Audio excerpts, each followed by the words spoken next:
তোমার সফলতাই হচ্ছে বাবা মার সফলতা। একজন বাবা মা সব সময় চায় নিজের সন্তান বড় হোক, মানুষের মতো মানুষ হোক, তাই না?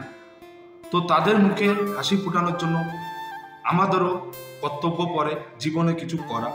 আজকে যদি আমরা জীবনে কিছু করি, জীবনে কোনো ভালো চাকরি করি, জীবনে একটা লক্ষ্যে পৌঁছাতে পারি, তাহলে আমাদের জন্য আমাদের বাবা মাও কিন্তু অনেক গর্ববোধ করতে পারবে। ঠিক আছে? তো তারা জীবনে অনেক কিছু ত্যাগ করে একটা সন্তানকে মানুষ করার জন্য। তাকে ছোটবেলা থেকে লালন পালন করে একটা সন্তানকে মানুষের মতো মানুষ করে তোলে। তো তাদের কর্তব্যের মধ্যে পড়ে তারা নিজে কষ্ট পাবে, কিন্তু তাদের সন্তানকে কিন্তু কষ্ট দেবে না। এর জন্য আমাদেরও কর্তব্য তাদের মুখে হাসি ফোটানো, তাদের কোনোদিন কষ্ট না দেওয়া। ঠিক আছে? তারা যেটা বলে সেটা মাথা নিচু করে শোনা। প্লিজ আপনাদের কাছে অনুরোধ, বাবা মাকে কোনোদিন কষ্ট দেবে না। যারা বাবা মাকে কষ্ট দেয় তারা জীবনে সফলতা অর্জন করতে পারে না।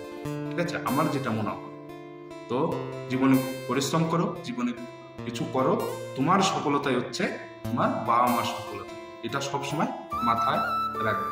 ভালো থাকবে, সুস্থ থাকবে।